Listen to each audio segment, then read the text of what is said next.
All characters in this story are over 18. I'm 42, happily married with 2 daughters. My friends know me as Beatrice. My psychology background has helped me build a strong relationship with my girls. Today, Lily and I had a heart-to-heart. Mom, was Dad your first? Of course, sweetheart. Were you asking about before or after the ceremony? Why do you care all of a sudden? Well, you've always said a woman should only be with one man and all that. And Michael's been dropping hints, so I figured we'll end up together anyway. Does it really matter if it's before the wedding or after? Do you feel a strong urge? Yes, I can't help it. It's normal, but you've only been seeing him for 6 months. You're both so young. How can you know how things will work out? Might you regret acting on impulse later? But what should I do, Mom? Tears welled in my grown daughter's eyes, and I held her close, like I always do. Tomorrow, we'll go shopping and find you a toy to help you manage. My daughter looked at me surprised, then hugged me tightly. You're the best, Mom, she whispered. That evening, gazing at the city lights of Bristol, I recalled my own first time. It all began at 18. My body was changing daily. Hormones were surging. I felt lost and alone, with no one to confide in, no one to guide me. My strict parents only exacerbated the situation. My cousin, Leo, 5 years my senior, was living with us then. We'd always been close, playing together as children. It started innocently. I'd hug him from behind or rest my head on his shoulder while watching movies. He seemed unfazed. We often watched late-night football, or rather, he watched, and I just sat with him. I'd purposely sit close, asking him about the game, especially after my father had retired for the night. One evening, we sat together. The TV muted, the lights off. I don't know what possessed me. It was purely subconscious. Help me grab something from the kitchen. Come on. I took his hand and pulled him along. My first kiss. An intense heat flooded my body. I was drenched in sweat, my head spinning, my legs weak. At a sudden noise, we sprang apart and returned to the TV, my heart pounding, my breath ragged. We stared at the screen. Well, I'm off to bed. I barely slept, consumed by a fever, racing thoughts, and the throbbing of my heart. That day marked a turning point. I'd call it a silent love. We never discussed it, never spoke of affection or promises. We acted the same, yet our bodies had changed. I wondered if every girl had such a sensitive spot on her neck. Surely everyone knew this incredible, almost ethereal sensation. I floated to university each day, eager to return home. Again, without words, these moments were exquisite. I'd picture us married, my cheeks burning. When he released me, his warmth lingered. Sadly, or perhaps thankfully, we were rarely alone. Mom worked only half days. Before that first kiss, I'd wrestled with my feelings. Afterward, the struggle became almost unbearable.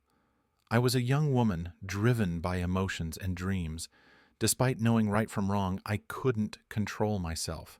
I yearned to relive that sensation. Showering, I'd fantasize about him walking in.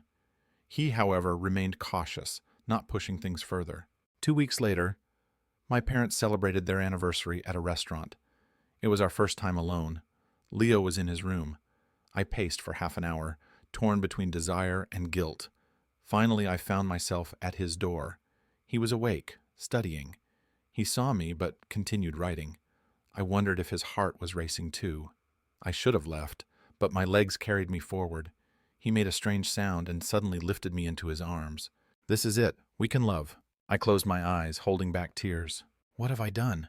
This is wrong. His scent, once intoxicating, now repelled me. I needed to escape, but I froze, afraid to move.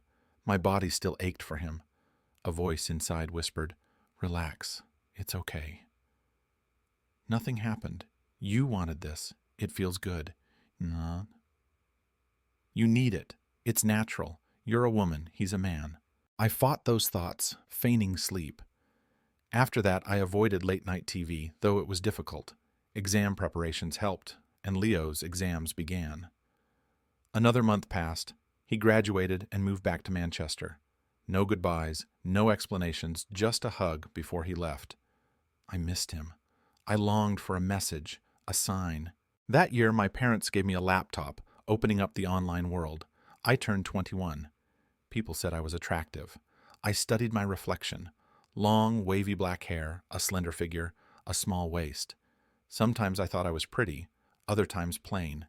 Big brown eyes with thick lashes, but I hated my supposedly large nose and face shape. My head swam with relationship advice, yet I kept men at arm's length, partly waiting for the one, partly due to my upbringing, prioritizing my studies. My parents were traditionally minded. Boyfriends were out of the question.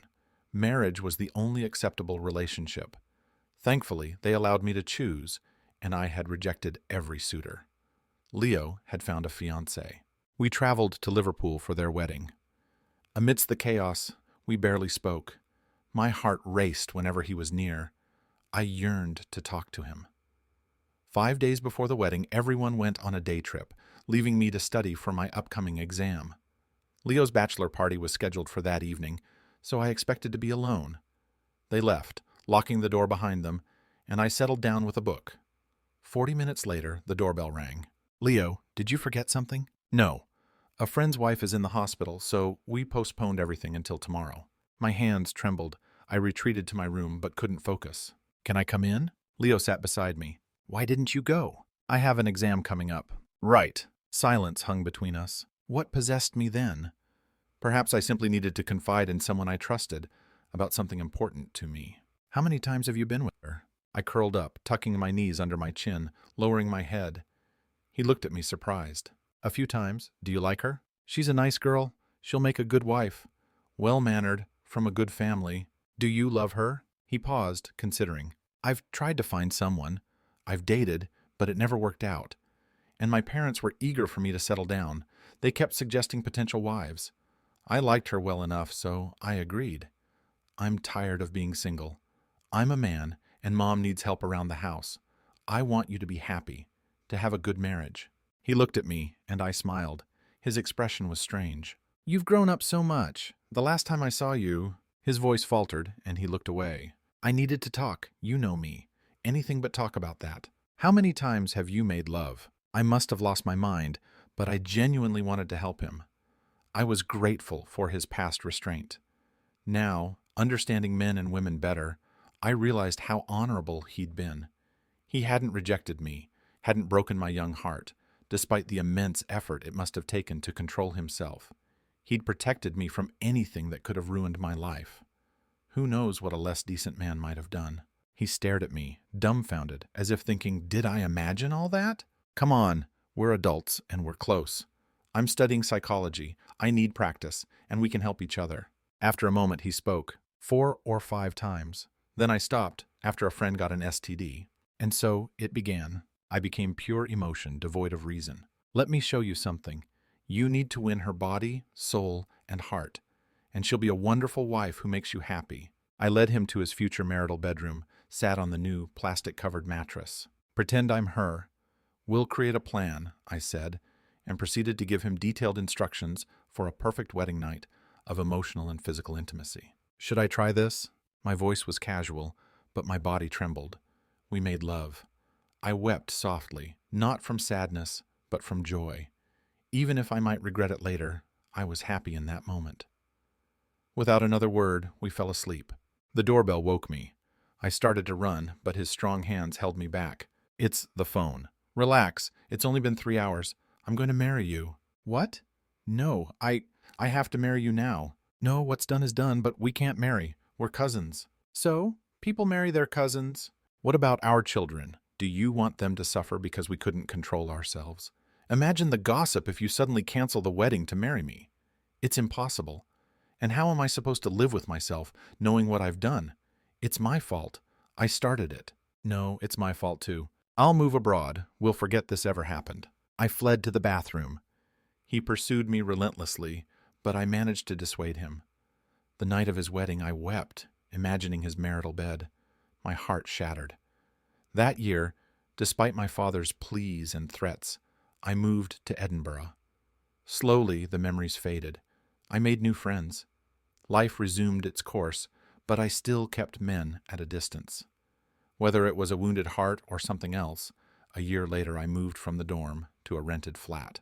One evening, the doorbell rang. I opened it and froze, stunned.